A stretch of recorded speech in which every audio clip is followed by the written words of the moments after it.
Parlons Cheval, le podcast de l'Institut français du cheval et de l'équitation.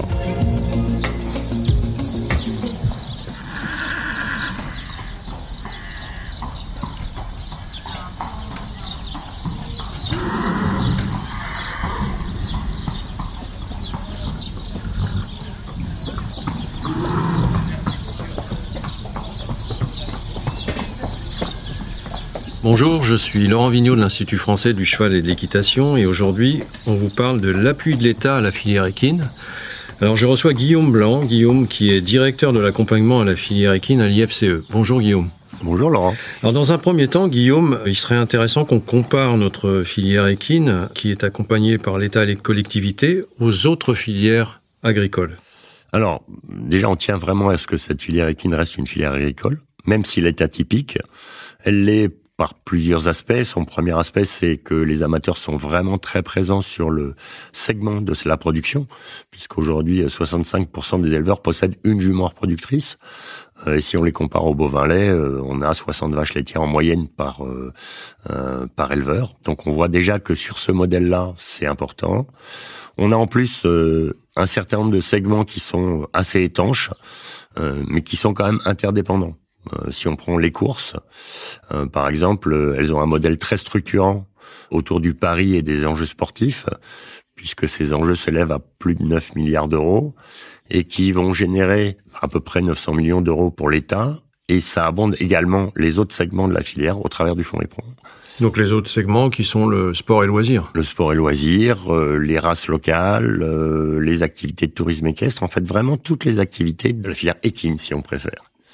On a un segment sport-loisir avec une production qui est gérée par les organismes de sélection, donc les studbooks, pour simplifier, qui travaillent autour de la SHF, donc sur les activités sport et loisirs, donc qui est une fédération d'organismes de sélection, et une fédération sportive qui est très forte, puisque c'est la 3e fédération par le nombre de licenciés, première fédération féminine, mais avec relativement peu d'interaction entre la production et l'utilisation. Et puis, on a un segment de races locales au sens du code rural, c'est-à-dire les races menacées d'extinction, qui s'articulent autour des races de trait, des races d'âne et des équidés de territoire. Alors, l'une des autres particularités, c'est que ces acteurs de la filière équine sont peu impliqués dans les organismes agricoles traditionnels.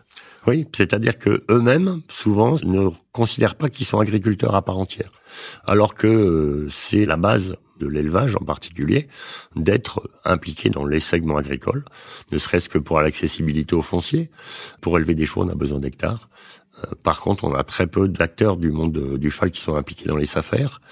Combien d'acteurs économiques de la filière équine sont impliqués dans les chambres d'agriculture, sont élus dans les chambres d'agriculture? Et souvent, ils sont assez peu habitués aux démarches, et en particulier les démarches de la politique agricole commune, donc la PAC. Alors, je voudrais qu'on s'intéresse maintenant au système d'accompagnement de cette filière. Il est multiple. Oui, les financements de la filière arrivent par différents biais. On a bien sûr les aides d'État. Donc on a autour de 4 millions d'euros d'aides d'État qui sont directement destinées aux acteurs socio-professionnels au travers du financement d'actions de formation, d'information des acteurs, de promotion des produits agricoles. Donc là, on va retrouver toute la participation au salon, par exemple, et toute la partie caractérisation des équidés. Donc, ce qu'on appelle caractérisation, c'est à la fois le concours de modèles et allures et valorisation des jeunes chevaux au travers du circuit SHF, par exemple. On a également financé par l'État un institut technique dédié, alors que pour les autres productions agricoles, ce sont bien les socioprofessionnels, au travers des interprofessions, qui financent leurs instituts techniques. On a un financement direct également par la filière. Tout à l'heure, on parlait du retour des enjeux des courses vers l'État, mais il y a aussi un reversement vers les acteurs, à la fois les acteurs des courses. Donc, ça va permettre de financer à la fois France Gallo, le trot, mais aussi les allocations de courses. Et il y a un financement spécifique pour les autres filières au travers du fonds éperon. Et puis, on a un soutien fort des collectivités territoriales aux manifestations, que ce soit des manifestations élevage ou que ce soit des manifestations sportives qui sont organisées par la filière. Et puis, le dernier point, c'est sur la PAC, la politique agricole commune. La filière équine, aujourd'hui, s'intègre à certains nombres de dispositifs, mais pour être plus proactive, si les acteurs pouvaient se faire reconnaître comme de réels agriculteurs par les chambres en particulier. Et puis sur le second pilier, sur les mesures agri-environnementales, elles sont très fortement axées sur les PRM, donc les primes races menacées, et qui sont, elles, dédiées aux races locales, et avec des traitements qui peuvent être différenciés selon les régions. Alors tu as évoqué les autres filières agricoles. Est-ce qu'on peut s'intéresser un petit peu à leur fonctionnement pour se comparer ? Donc le fonctionnement, elles sont vraiment articulées autour des acteurs professionnels. Les acteurs professionnels, leur seul objectif, c'est l'objectif économique. Ouais, ce qui n'est pas toujours le cas dans notre filière. Ce qui n'est pas toujours le cas dans la filière. Elles sont organisées autour d'interprofessions. Ces interprofessions, elles ont un gros intérêt, c'est qu'elles vont avoir à la fois une feuille de route au travers d'un plan de filière. Elles vont avoir un poids politique important parce que à partir du moment où on a des objectifs clairs, une structuration, ça permet d'aller vers les politiques et de leur expliquer où est-ce qu'on veut aller. Elles ont une lisibilité puis une cohérence. Cohérence par rapport à leur production. Qu'on tarde un peu à mettre en place chez nous, quoi. Voilà, on tarde à le mettre en place, mais je pense que les choses évoluent bien à l'heure actuelle. Ces professions agricoles financent elles-mêmes leurs instituts techniques, comme je l'ai dit tout à l'heure, et ce qui permet d'avoir des instituts techniques qui sont très en phase avec les attentes des producteurs. C'est-à-dire qu'elles vont payer, et elles attendent un service en retour. Et puis elles organisent aussi et les financent leur contrôle de performance. Un éleveur laitier, par exemple, il va payer pour le contrôle laitier. Il n'attend pas une rémunération pour participer au contrôle de performance. Alors que nos éleveurs de chevaux considèrent qu'il est légitime de toucher des primes à l'élevage quand ils participent au concours. Donc c'est peut-être un modèle à revoir et à essayer de mieux organiser. Alors si on retient un petit peu ce que tu viens de nous expliquer, donc on a une filière assez atypique qui reste agricole quand même, mais avec des acteurs qui sont disparates, à la fois amateurs et professionnels.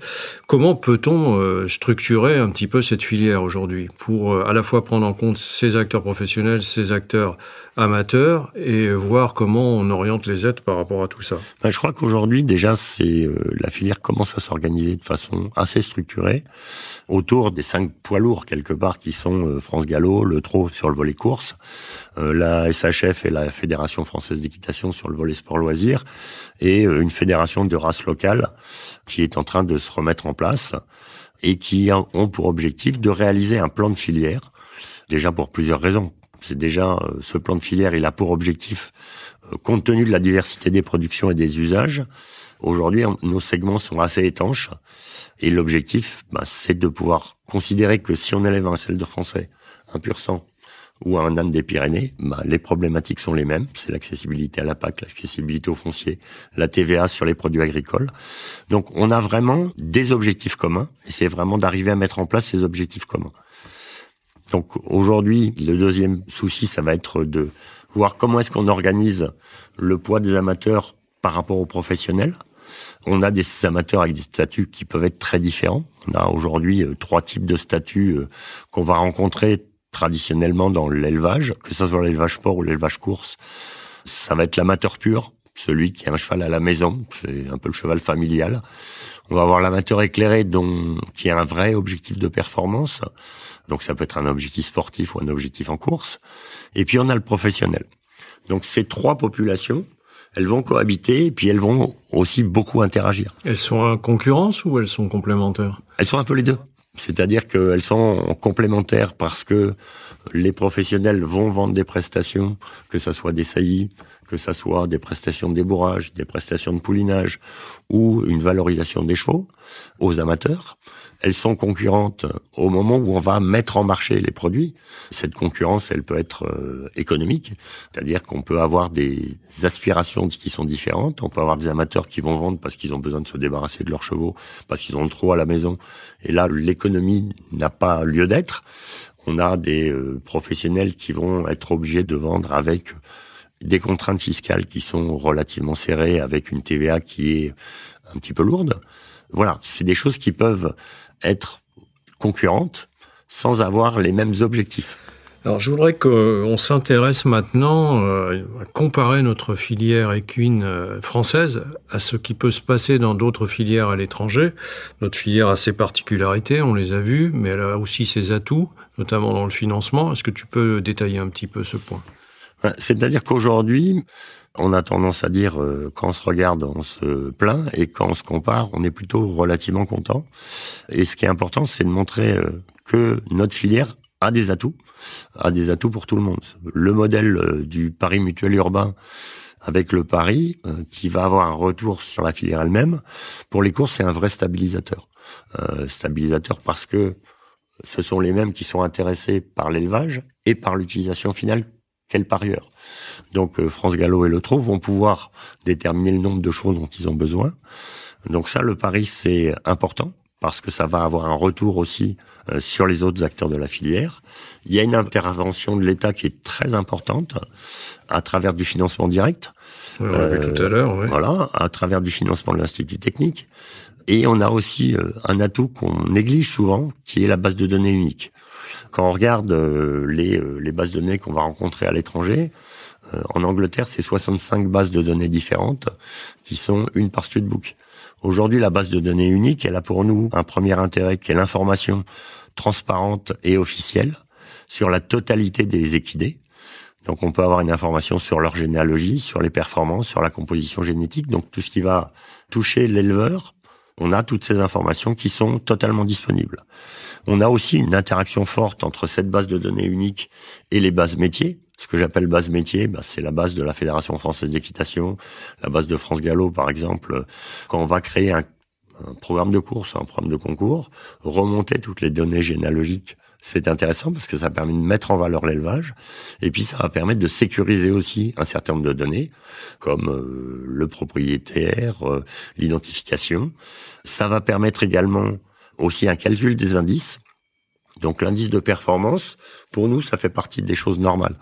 Mais cet indice de performance, il va comparer des populations qui viennent d'horizons différents, qui viennent de studbooks différents, voire de registres, comme l'origine constatée. Et tous les chevaux rentrent dans la même moulinette pour pouvoir calculer ces indices sur la population, et non pas par studbook. Donc on a une information qui est beaucoup plus fiable et stable. Et puis, ces informations fiables, elles sont aussi consolidées au travers de statistiques, disponibles également en libre accès. Donc, c'est StatEcart qui est réalisé par l'IFCE, ou les observatoires qui sont mis en place également par l'IFCE, qui peuvent permettre d'éclairer les acteurs dans leur choix.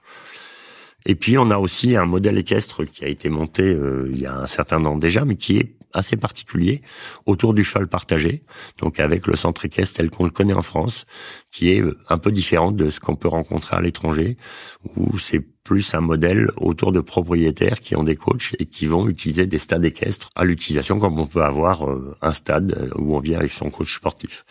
Donc ce modèle-là, il est tout à fait particulier en France, et on a quand même un certain nombre d'atouts qui font notre force et qui permettent de structurer, qui sont un peu l'ossature de la structuration de la filière. Alors Guillaume, on arrive à la fin de notre entretien. Donc on a, tu l'as dit, une filière française atypique, agricole malgré tout, relativement bien aidée par l'État et relativement bien structurée avec un système fiable.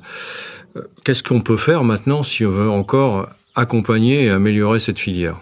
Aujourd'hui, cette filière, elle bouge. C'est-à-dire qu'elle bouge en mieux au travers d'une structure qui s'appelle Filière Cheval, qui regroupe les 5 principaux piliers, qui aujourd'hui est en train de vouloir aussi s'élargir à la fois au territoire et aux syndicats, que ce soit les syndicats agricoles ou les syndicats professionnels, et qui a lancé un plan d'action cheval autour des enjeux et des défis majeurs que rencontre cette filière à l'heure actuelle, qui sont la bientraitance, un peu une déclinaison du bien-être dans certaines activités, l'atténuation et l'adaptation au dérèglement climatique, l'emploi et la formation, avec la formation au métier de la filière et la formation au métier d'avenir de la filière. Oui, qui permet aussi de répondre aux métiers en tension aujourd'hui. Voilà, c'est ça. Et puis une professionnalisation, une structuration économique de cette filière pour pouvoir être entendable vis-à-vis des politiques et pour être mieux accompagné. Une évolution de ses relations aussi avec son institut technique ? Aujourd'hui, au travers des différents contrats d'objectifs et de performance successifs de l'IFCE, on nous a demandé, et à juste titre, d'avoir une interaction plus importante avec les structures socio-professionnelles. Et c'est pour ça qu'on a un certain nombre de conseils et comités dans lesquels les socio-professionnels ont leur mot à dire, voire son président, et qui vont donner les orientations aussi de l'établissement. Il y a le comité filière ? Au comité filière, là, c'est plus un organe de réflexion, mais je pense au conseil scientifique qui va permettre d'orienter la recherche autour des enjeux majeurs. donc des enjeux à venir. Et on voit qu'on a évolué d'une recherche sur la physiologie, en particulier la physiologie de la reproduction, vers des enjeux qui sont des enjeux sociétaux.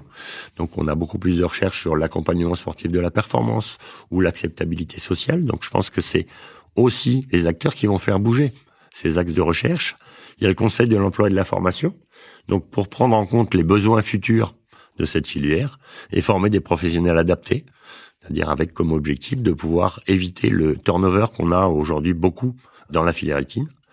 On a le comité CIR pour optimiser la base de données, qui est déjà une belle base de données, mais pour aussi essayer de développer des outils répondant aux attentes des socioprofessionnels. On voit aujourd'hui une digitalisation beaucoup plus importante et de plus en plus d'acteurs qui veulent pouvoir déclarer leur saillie en ligne, etc. Donc on voit que ces évolutions sont nécessaires pour notre base de données et c'est bien les utilisateurs qui vont nous dire quels sont leurs besoins. Et puis on a des comités qui sont un peu plus techniques, comme la commission génétique équine et asine, donc pour travailler sur les axes de sélection, et puis qui vont permettre d'échanger. Certains vont travailler sur la génomique, vont être plus en avance, les autres vont pouvoir s'y associer. Et puis le comité export, donc là c'est la filière française vers les pays tiers, donc pour essayer de travailler sur une hiérarchisation des objectifs, et pour travailler sur les certificats sanitaires nécessaires. Et enfin, pour bien ancrer cette filière dans le domaine agricole, il faut une plus grande interaction avec les structures agricoles ? Oui, je pense que plus on aura de professionnels du cheval dans les chambres d'agriculture, en tant qu'élus des chambres, élus dans les SAFER, représentants également dans les syndicats agricoles, plus on sera efficace, plus on sera entendu. Et aujourd'hui, ça c'est vraiment un objectif qu'il faut atteindre pour pouvoir travailler en meilleure harmonie avec les autres acteurs du monde agricole. Parce qu'on arrivera aussi en concurrence avec ces acteurs. La disponibilité du foncier, le foncier n'est pas extensible. Donc si on développe certaines productions, le cheval sera un concurrent. Aujourd'hui, le cheval, c'est 800 000 hectares utilisés par les chevaux en herbe. Donc 800 000 hectares, à un moment, on a des villes qui s'agrandissent, des besoins en alimentation de la population plus importants. Donc le cheval arrivera un jour comme un concurrent. Et il est important, tu l'as bien dit, que le cheval garde son statut agricole. C'est indispensable parce que on a beaucoup travaillé sur la TVA, mais cette TVA à taux réduit, ça a été un petit peu un effet d'aubaine quand on a baissé la TVA sur les produits agricoles de première nécessité. Le cheval étant un produit agricole est passé à un taux de 5,5 sur le volet élevage. Mais si demain on perd le statut agricole du cheval et que ça devient un animal de compagnie, on n'a plus de légitimité à avoir ce taux réduit. Merci Guillaume. Merci. Si vous souhaitez en savoir plus sur le sujet, rendez-vous dans la description du podcast où vous trouverez des liens utiles sur notre site equipedia.ifce.fr. Vous pouvez aussi nous rejoindre sur notre groupe Facebook Equipedia Science et Innovation Équine pour plus de contenu. Pour ne manquer aucun épisode, abonnez-vous, partagez, commentez et n'hésitez pas à laisser 5 étoiles sur Apple Podcasts et Spotify. À très vite pour un nouvel épisode.